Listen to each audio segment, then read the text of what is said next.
আপেলে ভেসে যায় আল্লাহর বলি আবু সালেহ মুসা সেই আপেল খেয়ে নেয় ওই দেখা যায় স্রোতে বয়ে যায় একে আপেলে ভেসে যায় আল্লাহর বলি আবু সালেহ মুসা সেই আপেল খেয়ে নেয় বলে না জেনে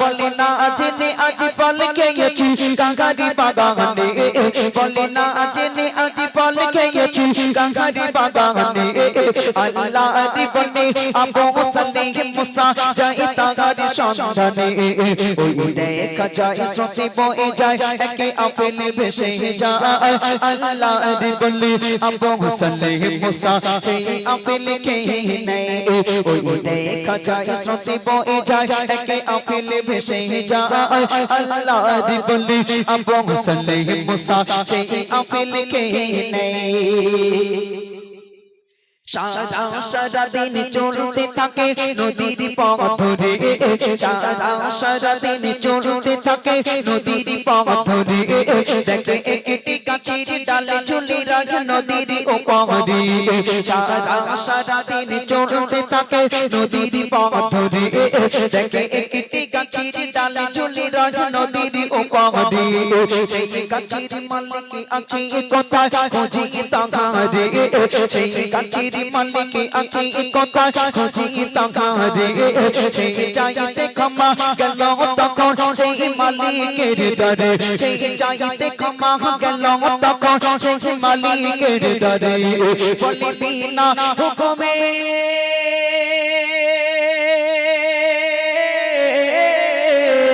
বলে বিনা হুকুমে ফল খেয়েছি আমরা বাগানে বলে বিনা হুকুমে ফল খেয়েছি আমরা বাগানে আজ দুই দিন হলো আছি খেতায় আপনার ইন্তজারে আজ তো গো ক্ষমা করে আমায় ও গো মালিক ভাই ক্ষমা না পেলে কি জবাব দেব খোদার দরবারে ওই দেখা যায় স্রোতে বয়ে যায় একে আপেল ভেসে যায় আল্লাহর বলে আবু সালেহ মুসা সেই আপেল খেয়ে নেয়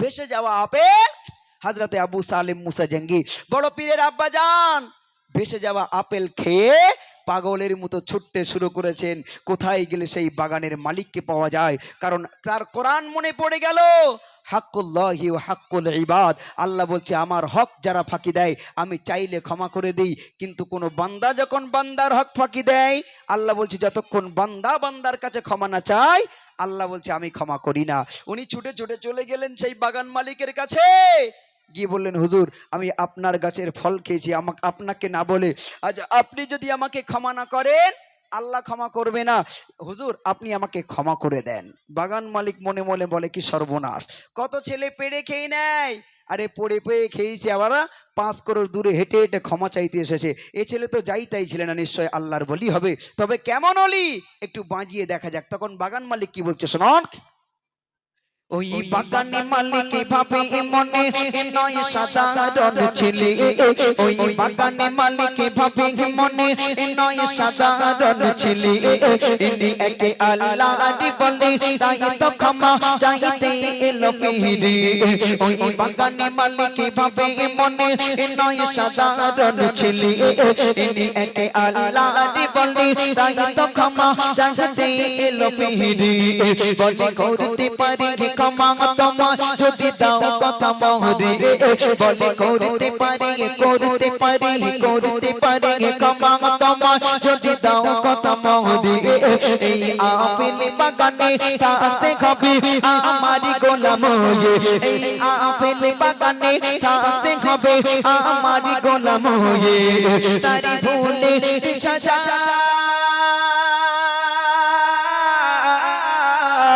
তারি ভুলে সাজা মনে করে রাজি হয়ে যায় আপেল বাগানের গোলাম হয়ে জীবন কাটায় ওই আপেল বাগানের গোলাম হয়ে জীবন কাটায় ওই দেখা যায় সতি বয়ে যায় একে আপেল ভেসে যায় আল্লাহর বলি আবু সালেহ মুসা সেই আপেল খেয়ে নেয় ওই দেখা যায় সতি বয়ে যায় একে আপেল ভেসে যায় আল্লাহর বলি আবু সালেহ মুসা সেই আপেল খেয়ে নেয়।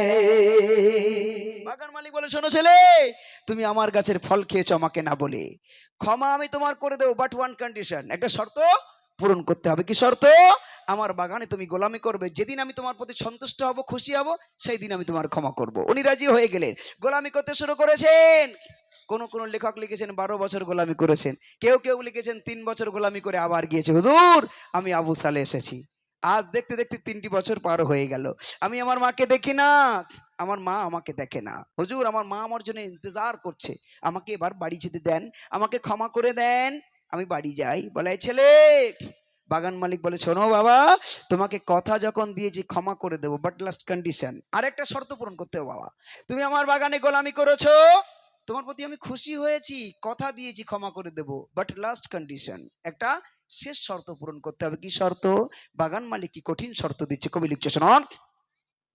তিনটি বছর,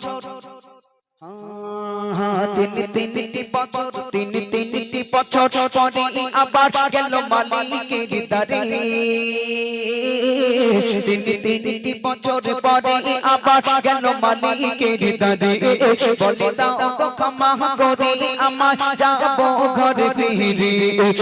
তিনটি বছর পরে আবার গেল মালিকের দ্বারে, বলে দাও গো ক্ষমা করে আমার যাব ঘরে ফিরে।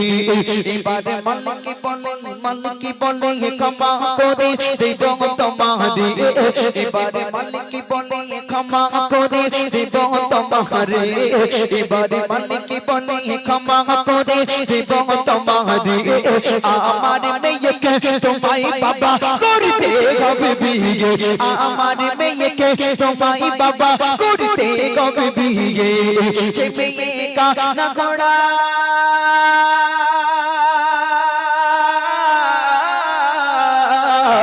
সে মেয়ে কানা ঘোড়া বানালো গালাও কাদা কাগা, সে মেয়ে কানা ঘোড়া বানালো গালাও কাদা কাগা, যদি তাকে বিয়ে করো তুমি দেব ক্ষমা করে, যদি তাকে বিয়ে করো তুমি দেব ক্ষমা করে। ওই দেখা যায় সতি বয়ে যায় একে আপেল ভেসে যায় আল্লাহর বলি আবু সালেহ মুসা সেই আপেল খেয়ে নেয়, ওই দেখা যায় সতি বয়ে যায় একে আপেল ভেসে যায় আল্লাহর বলি আবু সালেহ মুসা সেই আপেল খেয়ে নেয়। লাস্ট শর্ত, আমার একটা মেয়ে আছে, যে মেয়েটা কানা খোড়া বোবা নুলো কুৎসিত কালো কাদাকার, তাকে তোমার বিয়ে করতে হবে। উনি মাথাটা নিচু করে ভাবলেন যে আজ না হলো কাল তো বিয়ে করতে হবে, বিয়ে করা তো সুন্নাত। 60-70 বছরের জীবন, এই জীবনে একটা কানা খোড়া মেয়েকে নিয়ে সংসার নাই করলাম, তাই কি হয়েছে? কিন্তু যদি এই লোক ক্ষমা না করে, কিয়ামতের দিন একটা দিন হবে 50,000 বছরের। ওই একদিন যদি আল্লাহ আমাকে এই একটা আপেল খাওয়ার বিনিময়ে আসামির কাঠগড়ায় যদি দাঁড় করে দেয়, 50,000 বছর আমি কি করে দাঁড়িয়ে থাকবো? না, আমি বিয়ে করব, এই কানাখড়া মেয়েকেই বিয়ে করবো, শুধু ক্ষমা পাওয়ার আশায়। উনি রাজি হয়ে গেলেন, হুজুর আমি রাজি আছি। বলে ছেলে আমার মেয়েকে দেখবে না? বলে হুজুর আপনার মেয়েকে বিয়ে করার আগে আমার জন্য দেখা, একবারের বেশি দুবার দেখলে জেনার গোনা হয় যে আমি যে দেখতে পারবো না। যেই কথা সেই কাজ, বিয়ে হয়ে গেল। এবার সুন্নাতি রাত, একজন আরেকজনকে দেখবে, এখনকার মতন না, ভাদ্র মাসের মতন, এখনকার মতন বিয়ে বাড়ি ভাসর রাতে ঢুকিয়েছে, ঢুকি বলতে সালাম তো দূরের কথা, দূর গোড়ার ডিম ঢুকেছে, মেয়ে বিরাট রাগে রাগে রইস, এই শোনো শোনো দরজা লাগো, তোমার আমার কথা রইস, কেন কি হয়েছে? কি হয়েছে? না তুমি শোনো, আমার তোমার তোমার বাপ বললো বিরিয়ানি করে খাওয়াবে, আমার বান্ধবীরা আমার বোনা টোনা এসে সব গ্রাম বাজে বাজে বাজে বলতে বলতে চলে গেছে, এই তুমি খাওয়াইছো সাদা ভাত। ভাই ঝগড়াঝাটি তো ভাই বেন, ভালোবাসার গল্প কি আর করবে, ফোনে ফোনে তো নাচ জেগে জেগে সব কমপ্লিট। এখন ঢুকেছে হযরতে আবু সালেহ শ্বশুর মশাই, বলল বাবা এই ঘরে আমার মেয়ে আছে, যাও। উনি দরজার বাইরে দাঁড়ালেন, জানে মেয়ে বোবা, কালা, শুনতে পায় না, বোবা বলতে পারে না, তারপরেও কর্তব্য পালন করে দরজায় টোকা দিয়ে বললেন, আসসালামু আলাইকা ইয়া আহলাল বাইত, হে ঘরওয়ালো, আল্লাহর রহমত তোমার প্রতি বর্ষিত হোক। ভেবেছিল ও তো উত্তর আসবেই না, কারণ বোবা মেয়ে, কালা মেয়ে শুনতে তো পায় না, বলবে কেমন করে? আল্লাহর কি কুদরতি কারিশমা দেখুন, নারী কণ্ঠের আওয়াজ ভেসে এলো। বলতে দেরি, আসতে জবাব আসতে দেরি নাই, নারী কণ্ঠের আওয়াজ মিষ্টি কণ্ঠে বলে উঠলো, ওয়ালাইকুম আসসালাম ওয়া রাহমাতুল্লাহ। একবার জোরে বলুন সুবহানাল্লাহ। এবার হযরতে আবু সালেম মুসা জাঙ্গি একটু ভাইব্রেশন হলো, কনফিউশনে পড়ে গেলেন, একটু দরজার ভিতরে প্রবেশ করলেন, দু কদম এগিয়ে জিজ্ঞাসা করলেন, ও মেরে পত্নী, oh my wife, I can see, আমি কি তোমাকে একবার দেখতে পারি? তুমকো একবার দেখ सकता हूं?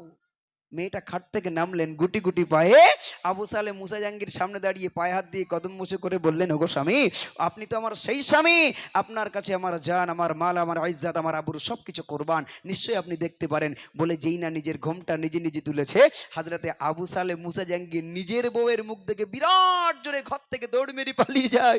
দরবান হয়ে দাঁড়িয়েছিল শ্বশুর মশাই, বলে, আবু সালেম যাও কোথায়? বলে, হুজুর আমার বউ কোথায়?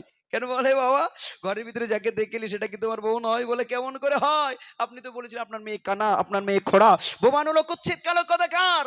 কিন্তু বিশ্বাস করুন, ঘরের ভিতরে যাকে দেখে এলাম, এ মেয়ে কানাও নয়, খোড়াও নয়, বোবাও নয়, কুৎসিত কালো কথাকার নয়, পূর্ণিমার চাঁদের চেয়েও সুন্দর, পরীর মতো আপ্সারা এক যুবতী নারী। আপেল বাগানের মালিক বলে, ওটাই আমার মেয়ে, ওটাই তোমার বউ। হে বাবা, একটা আপেল খাবার জন্যে যে 12 বছর গোলামি করতে পারে, তার কপালে কখনো কানা খোড়া বোবা জোটে? ভাই জোটবে? 2 2 কত হয়? 4 হয় না? এক শ্রেণীর ছেলে আর মেয়ে মনে করেন 2 2 5 হয়। এরা মাঝে মাঝে জিজ্ঞাসা করবে, দেখবেন বলে, আরে তুই এরম কো সারা জায়গায় কটলাইন মেরি বেড়াস? আমি এইরাম, তাই কি হইয়ে? যখন দেখবি আমার যখন বিয়ে হবে, আমার স্বামী শুধু আমারই ভালোবাসবে, অন্য কোনো দিন তাকাতেই পারবে না।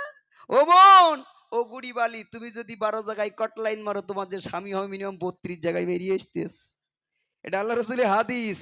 যার যৌবনকাল, যুবকরা মনে করে আমি এইরাম, তাই কি হয়েছে, ভালো একটা বউ নেবো না। রে বাপ, তুমি যদি 12 জায়গায়, তুমি যদি 32 জায়গায় কটলাইন মারো, হাফ সেঞ্চুরি করো, তোমার যে বউ হবে সে মিনিমাম সেঞ্চুরি করিয়ে আসতেছে। আল্লাহ রসুলের হাদিস, যার যৌবনকাল যেমন কাটাবে, তার কপালে সেইরাম পিস জুটবে।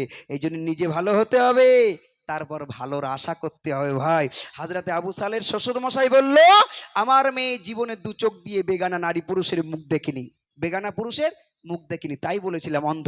অনেক বড় ঘটনা। শেষ কথায় প্রিয় কবি কি লিখছে শুনুন। আল্লাহ ভয়ে ভীত হয়ে রাজি হয়ে জাগাই, কানা খোড়া বহুবা মেয়েকে বিয়ে করে নেয়। আল্লাহ ভয়ে ভীত হয়ে রাজি হয়ে জাগাই, কানা খোড়া বহুবা মেয়েকে বিয়ে করে নেয়।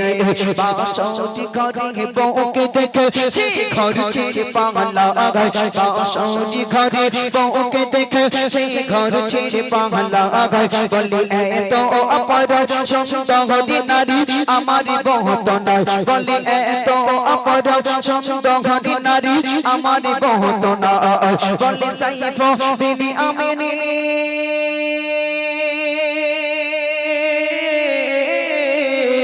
বলে, সাইফুদ্দিন আমিনী ও মা জননী ও এমন রমণী। বলে, সাইফুদ্দিন আমিনী ও মা জননী ও এমন রমণী। তবে তোমাদের গর্বে হবে আব্দুল কাদের জিলানী, তবে তোমাদের গর্বে হবে আব্দুল কাদের জিলানী। ওই দেখা যায় শশী বয়ে যায়, একে আফেলে ভেসে যায়। আল্লাহর বলি আবু সালেহ মুসা সেই আপেল খেয়ে নেয়। ওই দেখা যায় শশী বয়ে যায়, একে আফেলে ভেসে যায়। আল্লাহর বলি আবু সালেহ মুসা সেই আপেল খেয়ে নেয়।